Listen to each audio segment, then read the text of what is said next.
పేరు భార్గవ్ అండి. సో ఇప్పుడు ప్రతి ఒక్కరు సాఫ్ట్వేర్ ఇంజనీర్ కావాలని అనుకుంటున్నారు. అవునండి. సాఫ్ట్వేర్ ఫీల్డ్లోనేమో లే ఆఫ్స్ ఎక్కువగా అవుతున్నాయి. అవునండి. సో దాని గురించి మీ అభిప్రాయం ఏంటి? ఇప్పుడు సాఫ్ట్వేర్ నేను కూడా ఎక్కువ మంది కూడా సాఫ్ట్వేర్ అవ్వాలనుకుంటున్నాను అండి. కానీ ఇప్పుడు ఏంటంటే ఏఐ వచ్చి డామినేట్ చేస్తుంది. ఓకే. దానివల్ల ఏం చేస్తుందంటే అంటే మిగతా వాళ్ళు వాడి ఊరికో ₹1,00,000 ఇచ్చే బదులు ఒక రోబో తీసుకొని దానికి ట్రైనింగ్ ఇచ్చి పెట్టుకుంటే మనకి శాలరీ అంతా మిగులుతారు కదా అని వీళ్ళు ఆ ఏఐని డెవలప్ చేసుకొని లే ఆఫ్ చేస్తున్నారండి. దానివల్ల మిగతా వాళ్ళ జాబ్స్ అన్నీ పోతున్నాయండి. అంటే అవసరం ఉన్నప్పుడు బల్క్గా తీసుకొని తర్వాత అవసరం లేనప్పుడు ఇట్లా ఇష్టం వచ్చినట్టు తీసుకురావడం ఎంతవరకు కరెక్ట్? కంపెనీస్ కరెక్ట్ కాదండి. ఎందుకంటే వాడికి ఒక టైం అనేది ఇచ్చాడు. ఆ టైం వరకు వాడికి ఉండించి తీస్తే అదొక రకం. అది సడన్గా నేను పెరికేస్తున్నా అంటే వాడు ఏం చేయాలండి? అదే వాడు వెళ్ళి ఏం చేయగలడు? వెళ్ళి ఫార్మింగ్ చేసుకోగలరా? ఎందుకంటే ఏసీలో ఉన్నవాడు ఎలా ఉంటుందో తెలుసు, వాళ్ళ కంఫర్ట్స్ ఎలా ఉంటాయో తెలుసు. ఏసీ కాదు, ఏసీగా ఉంటుంది, కూర్చొని రోజు చేయాలి. అలా అలవాటు అయినవాడు ఫార్మింగ్ చేయడం కూడా కష్టమే. ఓన్ బిజినెస్ పెట్టుకోవాలంటే వాడికి ఎంత ఉందో తెలియదు, వాడు ఓన్ ప్రాపర్టీస్ ఎంత ఉందో తెలియదు. పైగా ఈ సాఫ్ట్వేర్ ఉన్న వాళ్ళు ఏంటంటే నా వెనక సాఫ్ట్వేర్ ఉంది, నాకు 1 lakh నెలకి, నాకు 3 lakhs ఇలా అనుకొని ఈఎంఐలు కట్టుకొని లోన్ తీసుకుంటారు. అంటే కార్లు, ఇల్లులు ఇవన్నీ కూడా ఈఎంఐలు పెట్టుకొని తీసుకుంటున్నారు. మరి ఈఎంఐలు పెట్టుకొని వాళ్ళు సడన్గా జాబులు చేస్తే ఇప్పుడు వాళ్ళు ఏం చేయాలండి? ఆ లోన్ ఎలా తీర్చాలి? వాళ్ళు ఇంటిళ్ళు అమ్మాలా, లేదంటే పొలాలు అమ్మాలా? ఏం చేయాలి? సడన్గా నీవు జాబ్ లేదు, రోడ్డు మీద పడేస్తున్నా అంటే వాడు ఎక్కడికి వెళ్ళాలి? ఒకవేళ వీళ్ళు ఈఎంఐ ఇచ్చిన వాళ్ళు వదులుతారా అండి?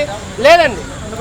వాళ్ళు ఏమి నువ్వు రెంట్కి ఇలా కట్టు, అప్పుడు నీకు జాబ్ ఉంది కాబట్టి నీకు ఇచ్చాను, కార్ నీకు రెంట్ ఇచ్చాను, ఇల్లు నీకు రెంట్ ఇచ్చాను, ఇప్పుడు నీకు జాబ్ లేదు కాబట్టి నువ్వు ఎలా కడతావు అని వాడు వస్తాడు. వాళ్ళు వచ్చి పీకి పండిత్ చేస్తారు. మరి అన్నీ ఎవరు వాళ్ళు వస్తున్నాయండి? మీ వాళ్ళే కదా. అదే అడుగుతున్నావు. కరెక్ట్, వాళ్ళకి ఇచ్చిన టైం వరకైనా ఉండండి. వాళ్ళకి ఒక టైం ఇచ్చి తీసినా ఒక రకంగా ఉంటుంది. సడన్గా నీకు పెరికేస్తున్నా అంటే కరెక్ట్ కాదు కదా. అంటే ఇప్పుడు సాఫ్ట్వేర్ ఎంప్లాయీస్ కూడా ఎక్కువ ప్యాకేజ్ బెస్టా లేకపోతే జాబ్ సెక్యూర్గా ఉండడం బెస్టా అంటే మీరేం చెప్తారు? ఏది కరెక్ట్ ఇందులో? అంటే ఇప్పుడు ఉన్న దాంట్లో మాత్రం సాఫ్ట్వేర్కి సెక్యూర్గా లేనట్టయితే కనిపిస్తుంది. సాఫ్ట్వేర్ సెక్యూరిటీ ఫీల్డ్ ఎప్పుడు కాదండి. ఫస్ట్లో కూడా జాబులు ఇది ఎప్పుడు అన్స్టేబుల్ ఫీల్డే. ఎప్పుడు పోతాయో తెలియదు, ఎప్పుడు ఉంటుందో తెలియదు, ఎప్పుడు లేస్తారో తెలియదు, ఎప్పుడు పడిపోతుందో తెలియదు. అలాంటి ఫీల్డ్లోనే ఫస్ట్ వీళ్ళు వెళ్ళిన అంతే. ఏంటంటే ఇప్పుడు సాఫ్ట్వేర్ బాగా బూమ్ అయింది కాబట్టి నేను వెళ్ళాలి, జాబ్ చేయాలని చేశారు. ఇప్పుడు పడిపోతున్న వల్ల అదే నేను ఏం చేయాలనుకుంటున్నాడు. కాబట్టి మనీ కోసం వెళ్ళకుండా ఒక స్టేబుల్గా ఉంటే నేను ఉండగలనంటేనే వెళ్ళండి. లేదు నాకు ఇంత ప్యాకేజ్ ఇస్తున్నాడు నేను వెళ్ళిపోతా అంటే మాత్రం ఉండొద్దు. నువ్వు స్టేబుల్గా ఉండు, నేను ఉంటాను, నాకు కన్ఫామ్గా ఉంటుందంటేనే వెళ్ళండి. ఎందుకంటే software is highly unstable field. So ఇప్పుడు అంటే పెళ్లి కావాలన్నా, ఒక అబ్బాయికి పెళ్లి కావాలన్నా సాఫ్ట్వేర్ అయితేనే లక్షల్లో ప్యాకేజ్ అయితేనే ఇస్తున్నారు. అవునండి. సో ఇలా సడన్గా జాబ్ తీసేస్తున్నారు. అప్పుడు అది చేసుకున్న అమ్మాయి పరిస్థితి ఏంటి, ఆ అబ్బాయి పరిస్థితి ఏంటి, ఫ్యామిలీ పరిస్థితి ఏంటి? అదే అండి, సడన్గా ఇప్పుడు తీస్తే ఎవరైనా సరే కొత్త జాబ్ ఎత్తుకోవడానికి చాలా కష్టపడాల్సి వస్తుంది. దానివల్ల వాళ్ళ ఫ్యామిలీ, మ్యారేజ్ ఇవన్నీ కూడా ఖచ్చితంగా ఇబ్బందులు పడతాయండి. వాళ్ళ లైఫ్ పార్ట్నర్ కానీ ఎవరైనా తర్వాత జాబ్ చేయాలంటే ఏం చేస్తున్నావు, తర్వాత ఏం చేస్తావు అని అడుగుతాడు. వాడి మీద ప్రెషర్ పెరగద్ది. దానివల్ల వాడు ఏం చేయాలో తెలియక ఏదైనా కొంతమంది విడిపోతారు కూడా. అదే నువ్వేం చేయట్లేదు, ఉన్న జాబ్ ఉడిపి నిన్నేను చేసుకోవాలని వెళ్ళిపోతారు కూడా. సో అలాంటివి కూడా జరుగుతాయి. కాబట్టి ఇలా సడన్గా తీయడం వల్ల చాలామంది లైఫ్లో కూడా ఎఫెక్ట్ అవుతుంది, ఫ్యామిలీకి దూరం అవుతారు. అంటే నేను ఏమంటున్నానంటే అమ్మాయిల తల్లిదండ్రులు కూడా అలాంటి ప్యాకేజ్ ఉన్న వాళ్ళకి ఇచ్చి చేస్తున్నారు. అవునండి. సాఫ్ట్వేర్ అయితేనే ఇస్తున్నారు అమ్మాయిని. దాని మీద మీ అభిప్రాయం ఏంటంటున్నాను? అదే ఇది మారాలండి, సాఫ్ట్వేర్ మీదే ఇవ్వాలనేది. ఎందుకంటే అది అన్స్టేబుల్ ఫీల్డ్ కాబట్టి. సాఫ్ట్వేర్ అయితేనే మా ఆల్రెడీ సాఫ్ట్వేరే ఉండాలి, మా ఎట్నే ఉండాలంటే అది కుదరదండి. వాళ్ళు ఏ ఫీల్డ్ అయినా సరే వాళ్ళు సెక్యూర్గా ఉన్నాడా, స్టేబుల్గా ఉన్నాడా అనేది చూసుకొని మీరు మీ అమ్మాయిని కానీ అబ్బాయిని కానీ ఇవ్వడానికి ట్రై చేయండి. అదే సాఫ్ట్వేర్ 1,00,000 ప్యాకేజు, అదే 10 లక్షల ప్యాకేజు అని ఇవ్వకండి. అదే నేను చెప్తాను. సింపుల్. వ్యవసాయం మీద మీ ఉద్దేశం ఏంటి, మీ అభిప్రాయం ఏంటి? వ్యవసాయం is a very great work అండి. దానికి చాలా పేషెన్స్, చాలా హార్డ్ వర్క్ అన్నీ కావాలి. సో వ్యవసాయం చేసినోరే ఎప్పుడైనా పైన ఉంటుందండి. ఇప్పుడు సాఫ్ట్వేర్ ఉన్నోళ్ళు కూడా తర్వాత వ్యవసాయంకి ఎంతో కొంతమంది వెళ్తాడు. వాళ్ళకి ఫస్ట్ టఫ్గా ఉన్నా కానీ తర్వాత వెళ్తాడు. అది భూమి నాకు తెలిసి సాఫ్ట్వేర్ పడిపోయిన తర్వాత వ్యవసాయమే మనకి దిక్కు అవుతుంది. ఎప్పటికైనా అదే దిక్కు అవుతుంది. ఎన్ని జాబ్స్ని కూడా నేను నమ్మను, వ్యవసాయాన్ని నమ్ముతాను. మరి అలాంటి వ్యవసాయం చేసే అబ్బాయిలకి అసలు పిల్లలు ఇస్తున్నారా, ఎందుకు ఇవ్వడం లేదు, రీజన్స్ ఏంటి? కాదు, ఒక్కసారి నేను ఏం చెప్తున్నా అంటే ఒక మనం వ్యవసాయం చేయాలంటే మనకంటే భూమి అనేది ఉండాలి కదా. మన భూమి అనేది ఉందా? మీరు ఎక్కడ పుట్టారండి? నేను ఎక్కడ పుట్టాను తెలుసండి.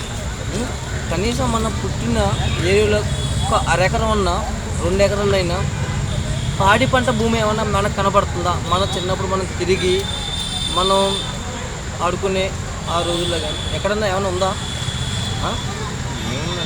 ఏంటి అది? ఎవరు కనిపెట్టారన్నది? మన మానవుడే కదా, మనమే కదా కనిపెట్టింది. ఎందుకు కనిపెట్టారన్నది? టెక్నాలజీ అంతే కదండి. అది టెక్నాలజీ అదే. ఎందుకు కనిపెట్టారండి? కనిపెట్టింది ఎవరండి? ఏదైనా చేసేది ఏంటి చెప్పండి. ఏదైనా చేసేది మంచిగా కదా అంటున్నాను. అవును, ఎందుకు కనిపెట్టారండి? అది ఆయనకి తెలియదా? కనిపెట్టిన ఆయనకి కనిపెట్టింది అది కరెక్టా కాదా అనేది.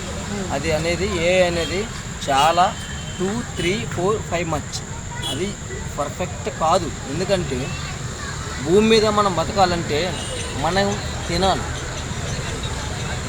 మనం 4 మెతుకులు కావాలంటే భోజనం చేయాలండి, అంతే కదా. ఏ వల్ల ఏం చేస్తుందండి?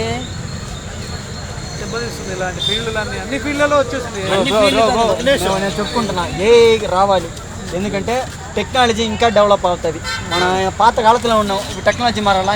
ఇది కొత్త టెక్నాలజీ రావాలా, కొత్త ఏఐకి నేను సపోర్ట్ చేస్తున్నా. అంటే దానివల్ల కొందరికి ఫుడ్ దొరకని పరిస్థితి కూడా వస్తుంది కదా. ఇప్పుడు రాత్రికి రాత్రి దానికి ఏత మరి మన కాలத்துக்கு టైంకి ఏత మరి మన పనియు వర్క్ మార్చుకోవాలి. అది మా ఐడియా. ఇప్పుడు 100 మంది కట్టే బిల్డింగ్. నేను చెప్పేది ఏంటంటే ఇప్పుడు చాలామంది ఇప్పుడు వ్యవసాయం అన్నాడు కదా ఇందాక, సపోర్ట్ చేస్తాను. ఈ వ్యవసాయాన్ని కూడా చాలామంది అమ్మేసుకున్నారండి సాఫ్ట్వేర్ కోసం. భూమి అమ్మేసుకొని కూడా వెళ్ళిపోయాడు. ఇప్పుడు ఫర్ ఎగ్జాంపుల్ నాకు జాబ్ రావాలని ఇప్పుడు నేను భూమి అమ్మేసుకొని 2 ఎకరాలు ఎంతో ఉంది, భూమి అమ్మేసుకొని మరి జాబ్ తెచ్చుకోవాలి. ఎందుకంటే వాళ్ళు అడగతాడు, సాఫ్ట్వేర్ ఈజీగా ఇవ్వడండి, వాళ్ళు ఎంతో కొంత అడగతాడు. వాళ్ళు అడిగితే రికమెండేషన్ ఉండి వాళ్ళు అడిగితేనే మనం ఫస్ట్ సాఫ్ట్వేర్ జాబ్లు వస్తున్నాయి. దానివల్ల ఏముంది, వీడు భూమి కోల్పోయాడు, అలాంటి వాళ్ళు కూడా ఉంటారండి. వీడు భూమి కోల్పోయాడు, ఇటు జాబు పీకేశాడు, మరి వాడు ఏం చేయాలి? కూడా వాడు వ్యవసాయం చేసుకోలేడు.